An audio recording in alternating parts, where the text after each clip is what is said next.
through respiration and photosynthesis. Sunlight in the atmosphere is needed by plants in the lithosphere to carry out their food manufacturing process, which is known as photosynthesis. Now, let's look at climate and weather. There is often a misconception or a mistake by some people when talking about or when using these two terms, weather and climate. The two of them are not the same, but they may have some things in common because they all affect the way our environment, behaves per se at one point or the other. Now let's consider weather. Weather is the condition of the atmosphere of a place at a certain time over a short period of time. That highlighted point, short period, makes a very good difference there between weather and climate. Weather also changes rapidly or regularly. Hence, we can say that a day's weather is cloudy, is sunny, or it's rainy. It could be rainy in the morning, and before you know it, it has changed to a sunny day. That explains the concept which states that weather changes regularly and it lasts for a short period of time. But when you're talking about climate, climate is the average atmospheric condition of an area over a very long period of time. Now, there are elements of weather and climate, and these elements include temperature, rainfall, wind, pressure, cloud cover, sunshine, and relative humidity. Temperature defines or tells how hot or cold a place is. The temperature usually varies with altitude. By altitude we mean height. So that the higher you go, the lower the temperature becomes. And temperature is measured with the aid of an instrument called thermometer. Pressure. Pressure consists of mixed gases which exert weight on the Earth's surface. Pressure is measured in barometer or measured with an instrument called barometer. And it also decreases with height, just like temperature. That is to say, the higher you go, the lower the pressure the pressure becomes. Cloud. This is a particle, or these are particles of water droplets in the atmosphere that are suspended in the air. And cloud reduces the cloud reduces the visibility and may give precipitation due to condensation of water vapor. Sunshine.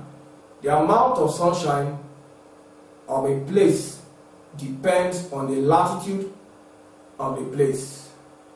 The latitude means the location of the place and also the slope of the land. And it varies according to season and very useful for living organisms like animals or like plants which use sunshine or sunlight for food manufacturing. And I said earlier that sunshine varies with season. There are seasons where we have intense sunshine, and there are seasons where sunshine or the amount of sunshine we get per day is limited or not high. Rainfall is another element of weather and climate. And rainfall here refers to water droplets from the atmosphere. The amount of the amount of rainfall is measured with the aid of rain gauge. As we progress, we will see in details all these elements and the instruments used for measuring them, and perhaps do one or two calculations pertaining to each of them. Now let's look at wind. Wind refers to air in motion, and wind adapts to the characteristics of its immediate environment. The characteristics of an environment easily influences the wind or the air that is in motion. And the direction of wind is measured with wind vane, while the speed of the wind is measured with an instrument called anemometer.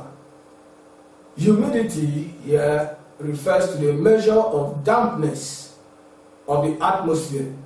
And this is due to water in gaseous states.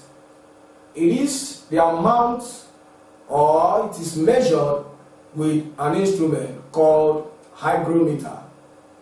Now, some factors affect weather and climate, and we are going to look at these factors one after the other. Number one is latitude. Latitude refers to the location of a place on the Earth's surface with respect to the equator. Tropical latitudes are always hotter than lower latitudes. Altitude is another factor influencing weather and climate. Altitude refers to the height of a place above sea level. The higher the altitude, the lower the temperature and pressure.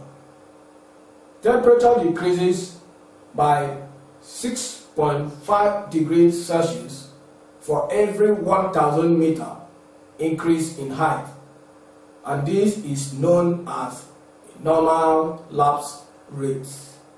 Continentality. Continentality refers to the distance of the inland from the sea. The farther the inland is from the sea, the less the rainfall. Lower temperature, higher humidity, and thicker cloud also exist along the coasts than in farther inland. Now there is what we call slope.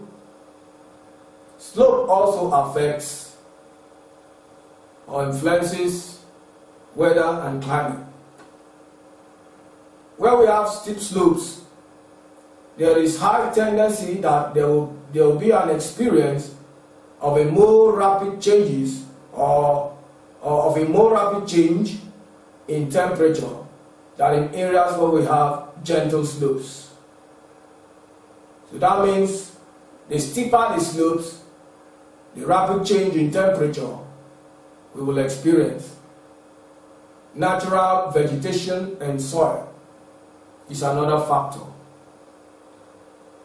Forest temperature is usually cold and lower than that of open ground areas because the leaves in the forest cut off most of the incoming sunlight radiation or energy. Cloud cover also affects the climate and weather. Now, cloud reduces the amount of solar energy that is reaching the Earth's surface and the amount that also escapes from the Earth's surface, thus influencing the temperature of the place. Now, let's consider importance or effect of weather and climate. 1. Human settlement. Temperate regions are more habitable than desert areas. This is because the weather or climatic condition of those areas or regions favor human settlement. So there is tendency that people will want to go and habit those areas or regions. Health. Now, microorganisms are abundant in humid or damp areas, and in such areas there is high tendency that there will be diseases that may affect the well-being of man and animals. Environmental hazard. Hazards like floods, erosion, drought are caused mainly by changes in weather and climate. Vegetation. Temperature and rainfall determine to a very large extent the type of vegetation that would grow in a particular area.